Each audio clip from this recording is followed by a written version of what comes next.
Hey everyone, welcome back and happy Wednesday. Okay, guys, so we're back to talk about Jeff Lewis, Shannon Storm Spador, and a RHONY star who is now being sued by their landlord.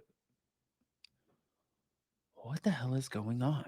Shannon Storm Spador trying to quit the Real Housewives of Orange County. Jeff Lewis having to be the voice of reason. When is Jeff Lewis the voice of reason? There is a lot happening. So before we get into all of it, go ahead, smash that like button, show some love, and let's jump right in.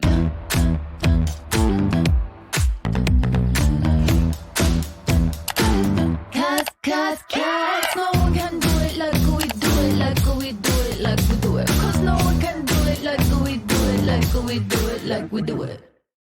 Okay, so you know when Jeff Lewis is the voice of reason, I don't know what the hell is going on here. But according to Reality T, Jeff Lewis made Shannon Beador apologize to the producers of The Real Housewives of Orange County and try not to lose her job.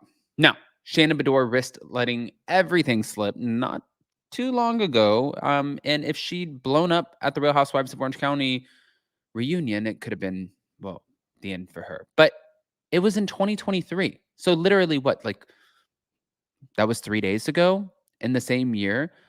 Um, she blew up at production. Now, things obviously like when you blow up at production, that becomes a problem. If you guys remember Vicky Gunvalson when she's like, "This is my show. I need to sit next to Andy Cohen." But she had Jeff Lewis to help get her out of it. Now, after 2023, the reality TV landscape completely has changed, especially with so much criticism against production last year. But reality stars and former stars find themselves in one of two camps: one with production, or two against them. It doesn't seem like there's much of an in between. Now, reality TV stars, including Shannon Beador, need to be more careful than ever, obviously, because Bravo took the majority of the heat in 2023 after Bethany Frankel did her reality reckoning. And the reality reckoning is now on TV. It's a whole thing. But reality TV cast members need to be more careful with their co stars, crew, and producers. Like, nobody is safe.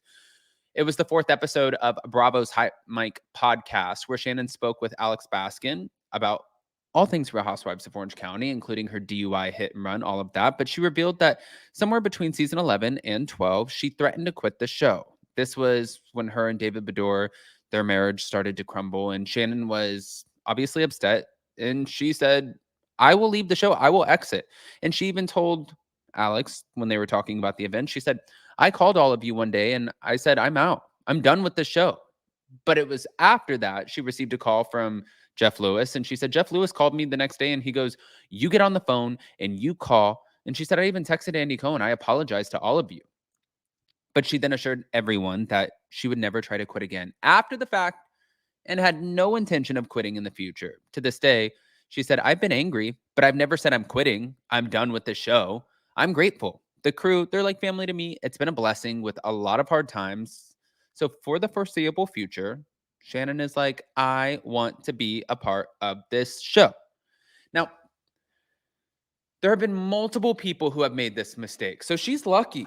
And obviously at the time they felt like they needed her, but she lucked out because even Lisa Rinna on the Real Housewives of Beverly Hills, she sent a message after the reunion and she's like, "I quit.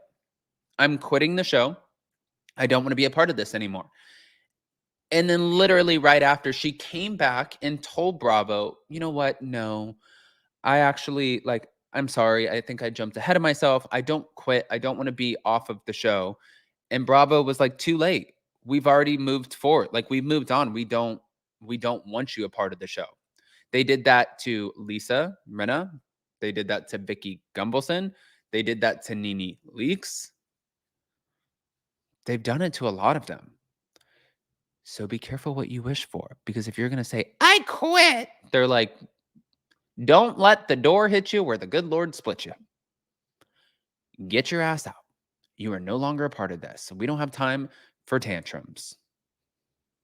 So Jeff Lewis saved you, Shannon Storm Spador. But anyways, speaking of saving your asses or assets, or just your rent, you guys remember Erin Leachy from the Real Housewives of New York reboot? Yeah, well, it looks like her landlord is coming forward and putting all of her dirty laundry out there. when it comes to them paying their bills. Let's get into this really quick. I don't know if you guys have seen this, but I guess I was gonna say that I was really shocked by it, but then, really there's a lot of times where I'm looking at these things and I'm like, I don't know if I can be shocked by much anymore. But according to new legal documents obtained by TMZ, Erin and her husband, Abraham, owe $43,950 in unpaid rent for their loft in New York City. There was a letter. Wait for it. Please accept this letter of rental verification for Mr. and Mrs. Abraham Leachy, who currently reside at blah, blah, blah, blah, blah, blah, New York. Professionally managed by Pont Equities Incorporated. Mr. and Mrs. Abraham Leachy began their residency at the above referenced property in July of 2019. The current monthly rent is $13,500, and the residence has been kept in immaculate shape. There were no complaints from their neighbors throughout their time living at the property, but proper notice was given for move out. Should you have any questions pertaining to this residency, please feel free to call blah, blah, blah. Okay. So it looks like Erin Leachy is being dragged to court over a debt, and her landlord is claiming that she and her husband owe 5 figures in unpaid rent plus interest. And according to the legal documents, it's exactly $43,950 in the unpaid rent.